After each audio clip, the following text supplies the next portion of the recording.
आनन्दकन्दं प्रभुदेवचन्द्रं ब्रजेशरूपेण पुरापि जातं प्रवेश्य प्राप्तं प्रियप्राणनाथं परेशपुरनं सततं नमामि। ब्रह्मा प्रियाजागरणाय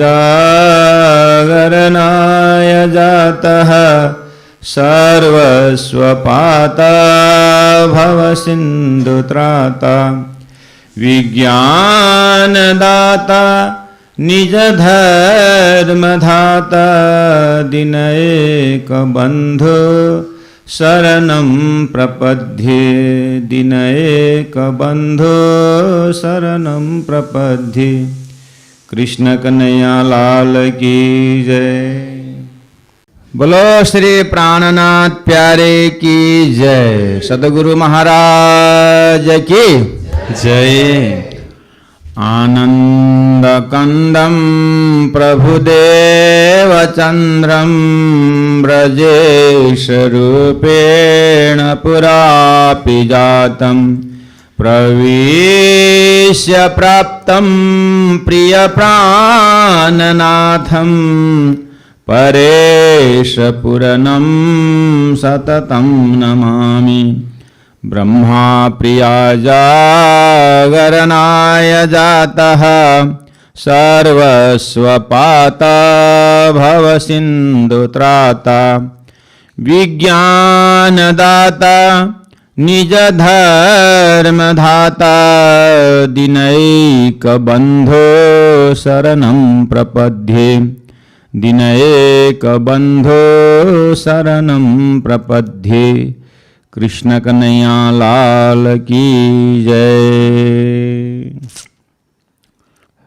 धर्मप्राण शिरोमणि सुंदर साथ जी, एक ये साप्ताहिक कार्यक्रम जिसमें हमने आज तीसरा दिन चल रहा है, समय 9 बजे से 11 साढ़े 11 बजे तक का, जिसमें उपनिषद में हमने एक ईशावास्य उपनिषद को लिया है और तारतम वाणी के माध्यम से भी और ये उपनिषद के माध्यम से हम अपने चिंतन को परब्रह्म परमात्मा की ओर चिंतन को बढ़ा रहे हैं।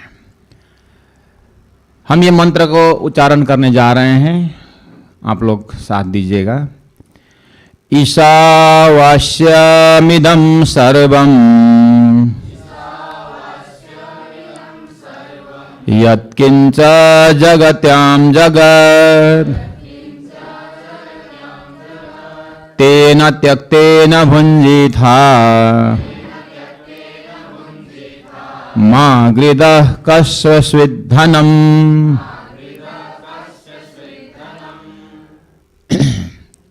मंत्र में हमें मिला हुआ है ईशावास्यमिदं, आध्यात्मिक दर्शन इसी में है, और तेन त्यक्तेन भुञ्जीथा, इसमें त्याग का दर्शन है, और मा गृधः कस्वस्विद्धनम्, इस मंत्र के इस भाग में हम अपने व्यवहारिक पक्ष को देखते हैं।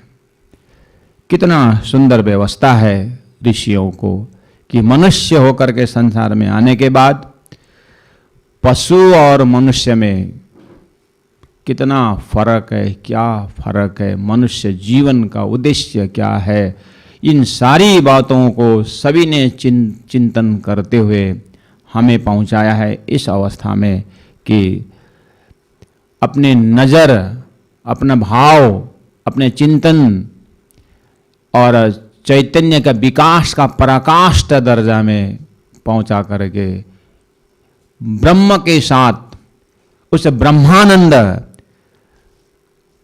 उसकी अनुभूति इसी शरीर में, देखने में शरीर 5 फुट का है, 6 फुट का होगा, और ये जो शरीर बना हुआ है, जो धातु है, वह आकाश, वायु, अग्नि, पृथ्वी है, और इसके अंदर में एक मन जैसा चीज है, जो वह अपने आप में जड़ है।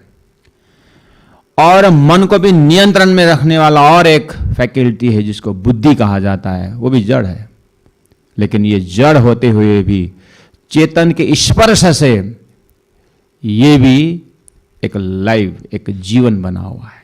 जैसे अग्नि में लोहा डाल देंगे, लोहा में अग्नि नहीं है, लेकिन अग्नि के संसर्ग से लोहा में भी राप जो आता है, जो उसमें ताप आता है, उस ताप को हम अग्नि कहते हैं। ऐसे ही ये जड़ प्रकृति में ब्रह्म सत्ता के स्पर्श से हमें ब्रह्मानंद के अनुभूति की ओर संकेत है। उस चीज को एनालिसिस करना, उस चीज को प्राप्त करके एक कंप्लीट जीवन जीने की कला जो है यहां सांकेतिक रूप में हमें मिल रहा है। आज हम इस मंत्र को अपने घर तक ले आएंगे, अपने आंगन तक ले आएंगे, अपने व्यवहार तक ले आएंगे, प्रयास करेंगे इसको हम अनुभूति करने की।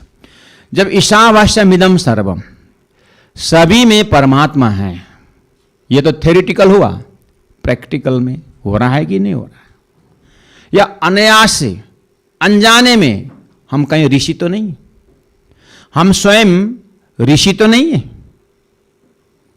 जिन ऋषि के माध्यम से ब्रह्म का संदेश जो आया है कि सारा विश्व में परमात्मा व्यापक है, परमात्मा की सत्ता व्यापक है, उस चीज को अनुभूति करो करके हमें ब्रह्म से आदेश मिल रहा है, तो क्या ये आदेश हम पालन कर रहे हैं कि नहीं कर रहे हैं? कि हम फिर नया जीवन, नया व्यवस्था में फिर आना पड़ेगा क्या ये अनुभूति करने के लिए? बोलते हैं नहीं, हम ऑलरेडी इस चीज को जानते हैं, हमारी चेतना जानती है, हमारे बुद्धि को महसूस नहीं हो सकता, लेकिन इनर कॉन्शियस में ये भाव पहले से है। ऐसे हमें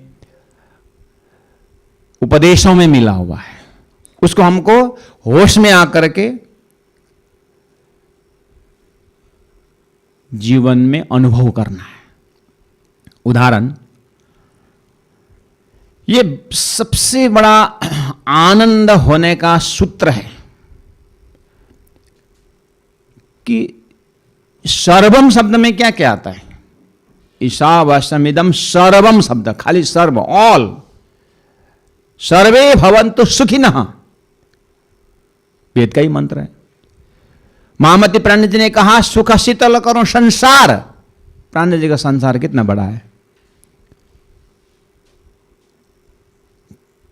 एक मेढक के लिए कुआं ही संसार है, और एक मछली और बड़ी बड़ी मछली के लिए सागर, वो भी संसार है।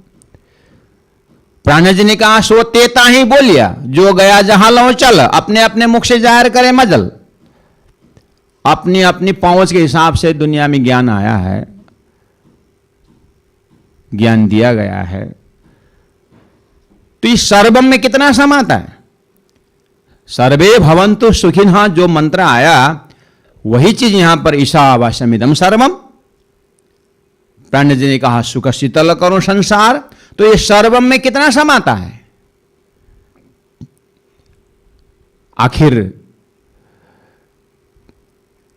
नेपाली कवि देवकोटा जी कहते हैं,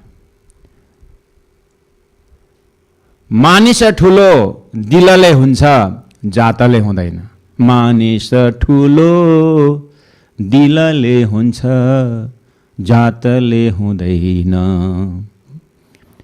आदमी का मूल्यांकन दिल की विस्तार है। हमारा दिल कितना बड़ा है, उस दिल में सामने वालों के लिए क्या स्थान रखा हुआ है। बड़ी बड़ी बात तो बुद्धि की खुराक है महाराज, लेकिन परमात्मा के अनुभूति तो फ्रैक्शन ऑफ सेकंड में होता है। प्राण जी ने कहा दिल दे उनके लीजिए। यहां दिल का लेन देन है। ईशावास्यमिदं कैसे अनुभूति? शरीर का कौन सा अंग यह अनुभूति करे? हाथ, पैर, कौन सा अंग हमारे अंदर है, जो कौन से अंतस्करण या कौन से फैकल्टी है जो ये सर्वम में ईशा को दर्शन करना है, परमात्मा को दर्शन करना है, आखिर शरीर तो यही है। गौ भी जब बच्चा देती है ना, देखना वो कितना उसका प्रेम उमड़ता है बछड़ा के प्रति। एक कुतिया भी जब बच्चा देती है तो देखना, कोई पास में तो भूखने लग जाते, काटने आएगी। तो वहां भी तो उसका चेतना तो दिखाई दे रहा है, अपनापन। मनुष्य में और डेवलप होके आया, तो हम अब अपने ही अंदर इसका दर्शन करने की कोशिश करें कि एक माँ भी ईशावास्यमिदं ही जी हुई है। वो अपनी माँ, अपने बच्चा को देखना कि एक बच्चा के अंदर से परमात्मा का दर्शन हो रहा है। ईशावास्यमिदं सर्वम दिखाई दे रहा है। बस चाहे कर्मयोगी हो, चाहे ज्ञान योगी हो, चाहे भक्ति योगी हो, लेकिन कोई भी मार्ग हो, इस चीज को सभी ने स्वीकार किया है। चाहे चेतन में स्थापित रहे, चाहे तुझको तेरा अर्पण करके जीवन यापन करें, या सर्वत्र परमात्मा का, भगवान का दर्शन करें, करना यही है ईशावास्यमिदं सर्वम। अब हम थोड़ा सा और प्रैक्टिकल में आए। देखिए, परमात्मा को प्राप्त करने के लिए अलग से स्पेशल कोई प्रोग्राम बनाना नहीं पड़ेगा। गुरुजी मंगलदास जी कहा करते थे, मैंने कहा 2-3 बार, कि जो घर में भोजन बना रही है जो बाइयां, तो गुरुजी महाराज कहा करते थे कि भोजन के तुम्हारे रसोई के जो रसोई का चौक है ना, उसमें रसोई घर में तुम ये चौपाई रखो, भोजन संबंधी पवित्र भावना जिसमें हो, तो वो देखते हुए भोजन बनाओ। वो चौपाई पढ़ते हुए, वो मनन करते हुए भोजन बनाओ।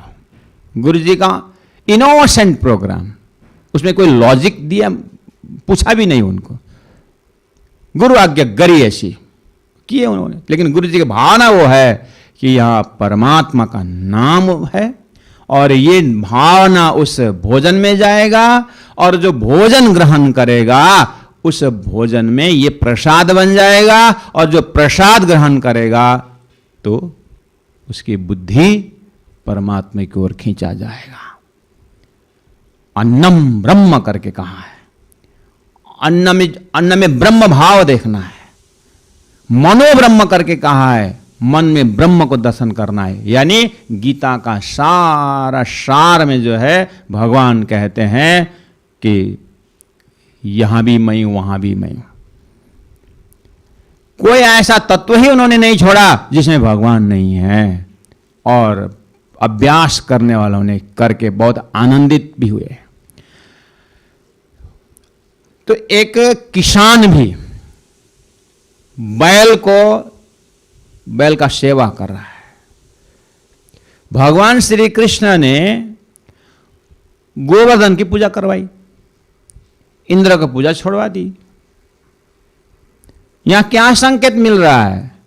उस परोक्ष को छोड़ करके प्रत्यक्ष की पूजा करवाया, अर्थात ईशावास्यमिदं सर्वम, कि तुम्हारे सामने में जो वस्तु है, जो चीज है, जो प्राणी है, उसके अंदर ब्रह्म का दर्शन करो, सारी समस्या का समाधान हो गया।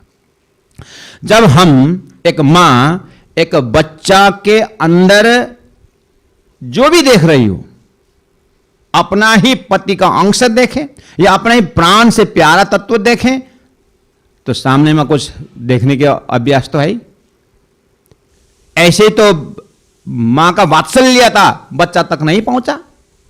कुछ ना कुछ सुंदर पवित्र भावना तो है, निस्वार्थ भावना तो जरूर है वहां पर। जब सामने वाला अपने बच्चा में इतना अपने को भूल करके इतना अपनापन से दौड़ रहे हैं, भगवान उसी जगह में बोलते हैं, उसमें भगवान को देखो, बस उतना ही करना है, उतना ही करना है। भगवान के दर्शन के विषय में संतों ने बहुत सुंदर सुंदर घटनाएं भी घटी है, उदाहरण भी दिए हुए हैं। एक उदाहरण मैं पेश करने जा रहा हूं। जब विनोबा भाई जी कहते हैं अपने गीता के उनके लेक्चर में कि एक बार उनको गीता का चिंतन करते करते भी मां की याद आई, एक घटना याद आई, तो उन्होंने वो बात रखी। बोले कि एक भिखारी घर में आया, उनकी मां बढ़िया से पैसा और चावल और खाने का चीज देकर के निकल के बाहर निकल गए कि भिखारी आया है, मतलब हल्ला हो गया है। देखा विनोबा जी ने खिड़की से तो मस्त हट्टा कट्टा है, सुंदर भी है, भिखारी बोलते इसको। तो माँ ने तो दे दी, माँ वापस। तो विनोबा जी ने अपनी माँ से कहा कि माता, आपने जिसको दान दिए ना, जो भिक्षा दिए ना, वो इतना तंदुरुस्त आदमी है, इससे तो वो तो अब जाकर के पता नहीं क्या खाएगा क्या पिएगा और आलस्य बढ़ाएगा, ये कुछ काम नहीं करेगा, देश में बेरोजगारी बढ़ेगी, इसको काम करने दीजिए। आप तो कुछ पात्र देखे भी ना, आप भिक्षा दे देते हो। तो उस समय मां कहती है विनोबा जी को, अच्छा वो हटकट्टा था,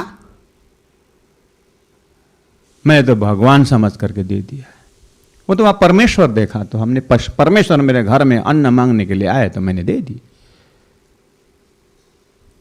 तो बोले बेटा,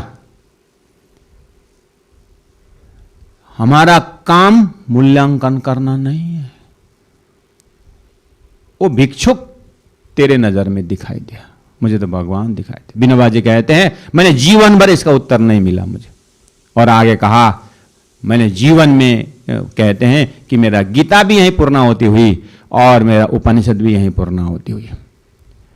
अब उन्होंने उस एंगल से जब उन्होंने अपने साधना को बढ़ाया तो उसी से उनको गीता का एक एक अक्षरशः उनको दर्शन होने लगा। तो पूरा जो हमारा डे टू डे लाइफ का जो कार्य है, उसी कार्य में भगवान को समर्पित करके करना ही, यही एक बहुत करीब से परमात्मा को प्राप्त करने का, सान्निध्यता प्राप्त करने का उपाय है। तो ऋषि ने या उपनिषद ने कहा कि ईशावास्यमिदं सर्वम, सब में परमात्मा का दर्शन करो। अब ज्ञानी इस चीज में जाने के लिए बहुत मेहनत करें, करना पड़ेगा। तो नेति का एक ये भी नहीं ये भी नहीं, क्यों नहीं, इसका लॉजिक देना पड़ेगा, क्योंकि दिमाग है ना, बुद्धि है ना, बहुत लॉजिक मांगता है। क्यों नहीं, उसमें अब भगवान का गुण जो है, परमात्मा का गुण है, वो सत है, चिद है, आनंद है, अनंत है, अद्वैत है, साकार है, प्रेम है, जीवन है, सुंदर है। इन गुणों के ऊपर अब पूरा ऋषि चिंतक उसमें अब इस तरह से लग जाते हैं कि ये जो दुष्ट मन को, ये दुष्ट बुद्धि को अब यहां पर लॉजिक देना पड़ता है कि इस कारण से ये आत्मा ही शरीर का सार है और धरती में परमात्मा के सत्ता ही इसका सार है, बाकी सब असार है।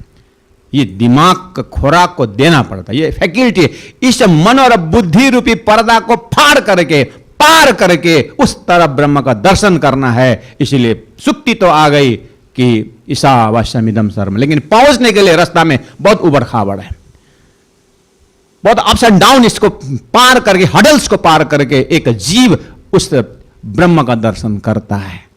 इसलिए मंत्र ने कोशिश किया।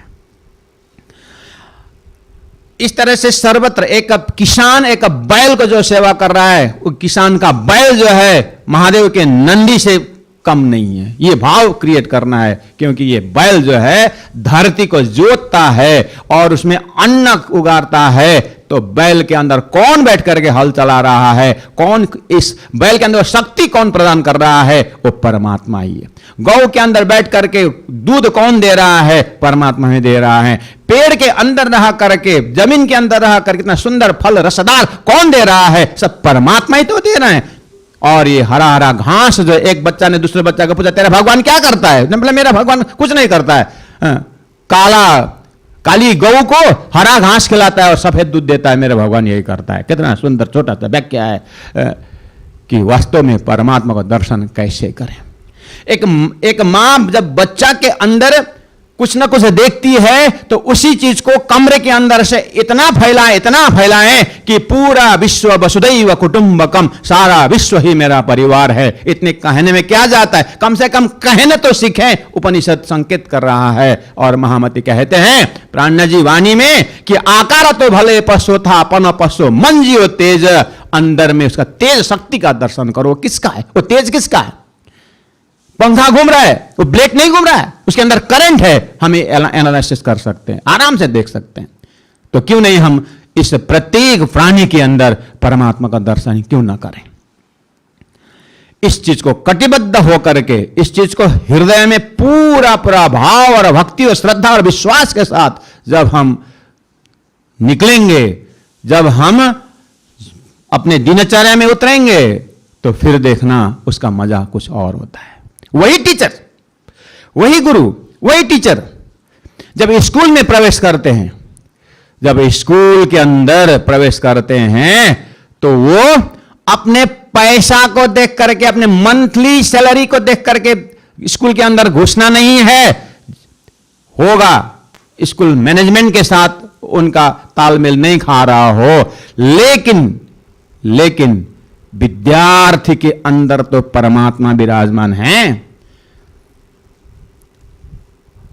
जब स्कूल ग्राउंड के अंदर, जब स्कूल दरवाजे के अंदर में एक एज अ टीचर होने के नाते हृदय में ये भाव लेना है, मैं गैलेक्सी टाइम के अंदर मैं भी एक टाइम को, ये ब्रह्म का समय, ब्रह्म का टाइम जो समय है, ये समय भी ब्रह्म है। और इस समय के अंदर, ये ब्रह्म के समय के अंदर मैं भी एक रोल खेल रहा हूं। इसलिए मुझे 9 बजे अगर स्कूल का दरवाजा खटखटाना हो और 9 बजे में क्लासरूम में पहुंचना हो, तो उनको 9 बजे पहुंचना चाहिए, क्योंकि उनको ब्रह्म के समय के अंदर गुंजना। तो यदा ईशावास्यमिदं सर्वम के क्लासरूम में ब्रह्म नहीं है, स्कूल जाने का टाइम जो ब्राह्मिक टाइम नहीं है।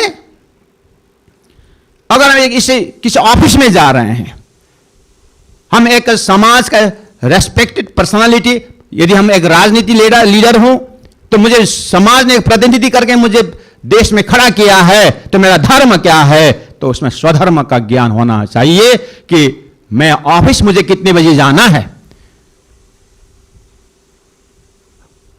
वो जो ऑफिस का जो रास्ता है, उस धरती में क्या ब्रह्म नहीं है? वहां ब्रह्म सत्ता नहीं है? जो ऑफिस में जो कारोबार करने के लिए आ रहे हैं, क्या उनके अंदर परमात्मा नहीं आ रहे हैं? किसी एक सेठ ने कहा कि भगवान मुझे दर्शन कब देगो? भगवान ने कहा कल सुबह 9 बजे आऊंगा। उसने बहुत बढ़िया रास्ता बनाया, पावड़ा बिछाया, 9 बजे हुआ, भगवान आते नहीं। 9:15 भगवान आते नहीं। सबको खड़ा करके रखा हुआ है, अपने 3-4 पत्नियां भी रखा है, सबको माला लेकर के रखा हुआ है। सबको भगवान आएंगे, यहां पर माला चढ़ाओ। एक दूसरे ने गांव के विशिष्ट व्यक्ति, आज भगवान आ रहे हैं, तुम मुझे मिलने आ रहे हैं, तो तुम आ जाओ, खड़े हो। सबको लाइन अप कर दिया, कोई आए नहीं। जैसे ही 45 मिनट बीत गया, एक बूढ़ा कहां से घुस गया, भिखारी जैसा, उसको हटाओ यहां से, निकालो। कौन आ गया, निकाल दिया। 11 बार आए नहीं भगवान। भगवान भी झूठ बोलते हैं। बहुत दुखी हुआ। रात को फिर भगवान फिर आए। हम आने वाले थे, क्यों नहीं आए? मैं आया था। तो कब आए? 9 बजे तो आपने समय दिया था। हाँ, 9:45 में आया था। कहां है 9 बजे? तूने धक्का मार के निकाल दिया, तो मैं क्या करूं? अरे तो एक भिखारी था। हाँ, वही था मैं। न जाने इस संसार में परमात्मा कौन से रूप में आते हैं, तो जो कार्य कर रहे हैं उसी को हम परमात्मा का कार्य करके क्यों ना करें? ईशावास्यमिदं सर्वम। जिसलिए मैंने पहले कहा, आज इस मंत्र को हम अपने दरवाजा तक ले आएंगे, अपने आंगन तक ले, अपने कार्य क्षेत्र में लेके आएंगे, उसको लाइव प्रोग्राम करेंगे। भगवान को हम प्रत्यक्ष लाइव। कोई क्रेडिट में भगवान का दर्शन नहीं होगा। दुकान में तो लिखते हैं नो क्रेडिट, तो भगवान के भक्ति में क्यों क्रेडिट? यहां कर्म करे और स्वर्ग वैकुंठ की इच्छा रखे। महामती ने कहा, इत ही वैकुंठ इत ही शून्य इत ही प्रकटे पूर्ण पार ब्रह्म। महामती कहते हैं, तो इत ही प्रकटे पूर्ण पार ब्रह्म स्टार्टिंग कहां से करें? Charity begins at home. अपने अंदर से क्यों प्रयास ना करें? मैं उदाहरण दे रहा था, एज अ टीचर। वो स्कूल के अंदर प्रवेश कर रहा है ना, समझना चाहिए वो ब्रह्म के धाम में प्रवेश कर रहा है। और जब ब्रह्म भाव से जब वो अंदर कसे अपने कार्य में ब्रह्म का दर्शन करेगा। आपको उदाहरण, भोजन जब बनाते हैं तो क्या क्या मसाला डालते होंगे मिठास बनाने के लिए? हैं? दालचीनी डालते होंगे, 5 फूरन डालते होंगे, मीठी रसदार स्वादिष्ट बनाने के लिए। हम भोजन स्वादिष्ट बनाने के लिए कितना मसाला का मिश्रित करते हैं। हम अपने कार्य में परमात्मा का नाम रूपी मसाला डालें तो वो कर्म सेवा बन के कितना सुंदर स्वाद देता होगा। एक बार अनुभव तो करके देखें। कोई भी अपना कार्य क्षेत्र जो हम अपने अंदर में परमात्मा ने जो कला कौशल दिए हुए हैं, चाहे हमें उस कार्य क्षेत्र में हम एक सैलून खोल के क्यों ना बैठे, एक जूता बनाने के लिए मोची होके क्यों ना बैठे, कोई भी कार्य छोटा बड़ा कोई भी हो, लेकिन सभी संतों ने कोई दर्जी होकर के परमात्मा का रोल करके उन्होंने ज्ञान दिया हुआ है। पता नहीं 4036 वर्ण में सब प्रकार से भगवान ने आकर के अपनी लीलाएं दिखा चुकी है। हमें उसको सुनने कर उड़ाना यही हमें आता है, लेकिन सुन करके अपनाना नहीं आता है, इसलिए परमात्मा दूर दिखाई देता है। जो कार्य कर रहे हैं जहां पर हैं वहीं परमात्मा सर्वव्यापक है। लेकिन याद रखना है कि जितना समझदारी बढ़ती जाएगी उतना ही अपना कर्म में रसदार होता जाएगा। यही धर्म समझने का लक्षण है। इसीलिए अपने कार्य से, ये कार्य जो है कर्म योग जो ये मेरुदंड है और ये मर्ममीटर कहा जाता है। बुखार नापने के लिए तो मीटर है, थर्मामीटर है, पानी नापने के लिए लीटर है और कपड़ा नापने के लिए गज है, मीटर है। मैंने धर्म कितना समझा, शास्त्र कितना समझा, उसका जो मेजरिंग रॉड क्या है, उसका मेजरिंग रॉड जो है वो मर्म है कि सामने वालों का चाहे जड़ हो, चाहे पेड़ हो, चाहे पौधे हो, चाहे प्राणी हो, उसके अंदर का मर्म समझने का अगर हिम्मत जब हमारे अंदर में प्रकट होता है, वो ताकत जब आती है तो समझ लेना चाहिए कि मेरा धर्म का लक्षण बढ़ रहा है, मेरा लक्षण दिखाई दे रहा है। हमें ये एहसास करना है। मैं कह रहा था कि एक विद्यार्थी होने के नाते हम स्कूल में पढ़ने जाते हैं। स्कूल के अंदर जब वो विद्यार्थी अपने स्कूल को मंदिर के भावना से जब तक नहीं देखता है, उस विद्यार्थी में विद्या तो आएगी, विद्या तो होगा, लेकिन उसके अंदर जो है दीक्षा नहीं मिल पाएगा, उसका आनंद नहीं मिल पाएगा। हमें गली गली में, व्यक्ति व्यक्ति में ऋषि का संदेश ये पहुंचाना है कि ईशावास्यमिदं सर्वम, संपूर्ण जगत, और ये जगत हो चाहे परलोक हो, लेकिन हमें परमात्मा का एहसास अपने कर्म में होना चाहिए, अपने भाव में होना चाहिए। यही संकेत है। आगे देखिए, तेन त्यक्तेन भुंजीथा। वाह, तेन, वो जो सर्वव्यापक जो परमात्मा है उनको बिल्कुल सामने में रख करके जो कार्य जो कर रहे हैं उसको भुंजी था। हम भोग करें, उपभोग करें, लेकिन त्यक्तेना, त्याग वृत्ति से करें। अब अपने आप को देखें। ये मंत्र हमारे कान के अंदर जाने से पहले हमने ये सुना ही नहीं है, मंत्र हमने देखा ही नहीं है, हमें सुना ही नहीं है, फिर भी हम त्यक्तेन भुंजिता हो रहा था। कब? वही उदाहरण, एक मां जब बच्चा को पैदा कर रही थी और मां बच्चा को बड़ा कर रही थी, तो क्या उसमें त्यक्तेन नहीं था? उनके अंदर त्याग भावना नहीं था? स्वयं खाए बिना बच्चों को खिलाती है तो क्या त्याग नहीं है?